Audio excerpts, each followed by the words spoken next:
Movie के start होते ही हमें एक कॉफी दिखाई जाती है जिसमें एक औरत की डेड बॉडी पड़ी थी। दरअसल ये डेथ बॉडी इमलियो की मां की थी। इमलियो पैट्रिसिया का छोटा भाई है। इमलियो बाकी लड़कों से काफी ज्यादा अलग है और उसे घर से बाहर जाना और घूमना फिरना बिल्कुल भी पसंद नहीं है। वो सारा टाइम घर पर बैठकर किताबें और टीवी देखता रहता है। आगे हम देखते हैं कि इमलियो अपने कमरे में बैठकर टीवी देख रहा था। थोड़े टाइम बाद पैट्रिसिया इमलियो के घर पर आ जाती है। पैट्रिसिया सक्सेसफुल फैशन मॉडल थी जो कि ज्यादातर काम के सिलसिले से शहर के बाहर ही रहती थी। पैट्रिसिया जैसे ही घर के अंदर जाती है तो उसे इमलियो के ट्यूशन टीचर मिलते हैं, लेकिन पैट्रिसिया उनसे कहती है कि आज इमलियो थोड़ा बिजी है। तो इमलियो का ट्यूशन टीचर वहां से चला जाता है। उसके बाद पैट्रिसिया इमलियो से मिलने जाती है और उसके कमरे के अंदर चली जाती है। इमलियो के कमरे की सभी विंडोज बंद थी, जिसे देखकर पैट्रिसिया इमलियो को बोलती है कि उसे विंडोज को खुला रखना चाहिए ताकि बाहर की ताजी हवा अंदर आ सके।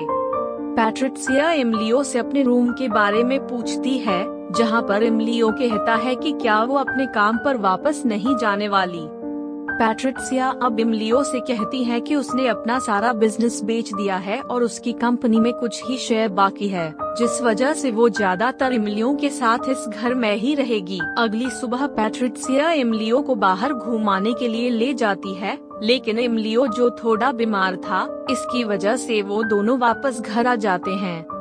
आगे हम देखते हैं कि इमलियो खिड़की के बाहर एक लड़की की ओर देख रहा था। तभी वहाँ पर पैट्रिसिया उसके पास आकर उससे पूछती है कि क्या वो लड़की तुम्हारी गर्लफ्रेंड है। इमलियो पैट्रिसिया से कहता है कि उसे तो उस लड़की का नाम भी नहीं पता।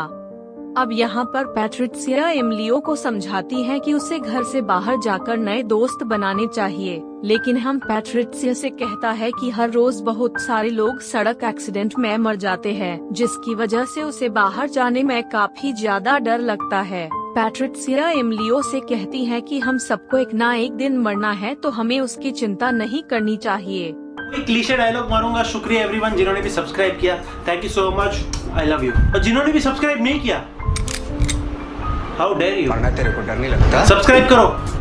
अगले दिन पैट्रिसिया काफी ज्यादा अकेलापन महसूस कर रही थी, जिसकी वजह से वो अपने दोस्त बैंक्वेट और उसकी गर्लफ्रेंड को डिनर पर इनवाइट कर लेती है और वो इमलियो को तैयार होने के लिए बोलती है कि आज रात डिनर पर कुछ मेहमान उनके घर आने वाले हैं।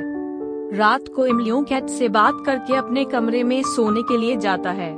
कुछ टाइम बाद इमलियो को पैट्रिसिया के रूम से कुछ आवाजें सुनाई देते हैं, इसीलिए वो देखने जाता है, जहां पर इमलियो देखता है कि पैट्रिसिया बैंक्वेट के साथ इंटीमेट हो रही थी। थोड़े टाइम बाद पैट्रिसिया इमलियो के पास आ जाती है और उसे एक स्टोरी सुनाती है कि कैसे उसने थिएटर में पहली बार एक आदमी के साथ इंटीमेट हुई थी।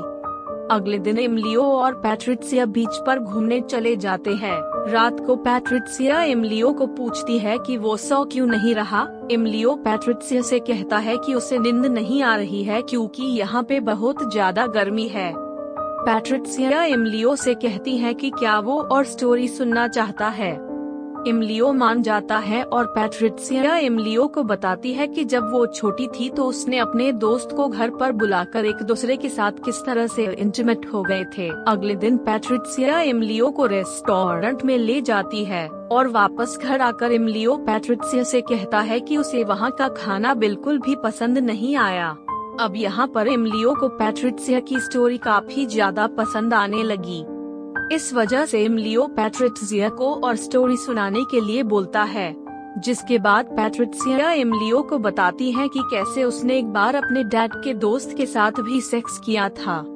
अब इमलियो पैट्रिसिया को एक लवर की तरह पसंद करने लगा और वो पैट्रिसिया को जेलस फील करवाने के लिए पैट्रिसिया के ही एक फ्रेंड मिशेल को किस करने की कोशिश करता है, लेकिन तभी वहाँ पर पैट्रिसिया आकर उसे रोक देती है।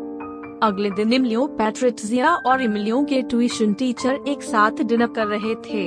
यहाँ पर इमलियो का टीचर पैट्रिसिया को बुरी नजर से देख रहा था। पैट्रिसिया इमलियो के टीचर को सीधेज करने की कोशिश करती है, लेकिन इमलियो ये सब कुछ देख रहा था, जिस वजह से पैट्रिसिया इमलियो के टीचर को थप्पड़ मारकर वहाँ से चली जाती है। घर वापस आकर एमिलियो पैट्रिसिया से कहता है कि वो एक बुरी लड़की है और उसने सिर्फ एमिलियो को दिखाने के लिए उसने टीचर को थप्पड़ मारा था। तो पैट्रिसिया एमिलियो से कहती है कि हमें ये सब कुछ खत्म कर देना चाहिए क्योंकि एमिलियो उसका छोटा भाई है। यहाँ पर एमिलियो बोलता है कि ये सब कुछ पैट्रिसिया ने ही शुरू किया था और पैट्रिसिया अपनी गलती को मान लेती है और घर छोड़कर वापस जाने लगती है। वहाँ पर एमिलियो आकर उसे रोक देता है। पैट्रिसिया मान जाती है लेकिन पैट्रिसिया यहाँ एमिलियो के सामने कुछ शर्तें रखती है कि वो एमिलियो से कहती है कि वो उसकी किसी भी और लड़के के साथ देखकर कभी भी जेलस फील नहीं करेगा। उसके बाद पैट्रिसिया बैंक्वेट के साथ शादी कर लेती है, लेकिन शादी के बाद पैट्रिसिया एमिलियो के पास चली जाती है और एमिलियो से कहती है कि कुछ देर के लिए कैट बाहर गया है, जिसके बाद वो दोनों आपस में इंटीमेट हो जाते हैं और यही मूवी का एंड हो जाता है। और गाइज, आपको the dark side of love movie का एक्सप्लेनेशन कैसा लगा हमें कमेंट सेक्शन में जरूर लिखेगा और ऐसे अमेजिंग वीडियो के लिए शेयर, सब्सक्राइब और लाइक और मिलते अगले वीडियो में। Thanks for watching.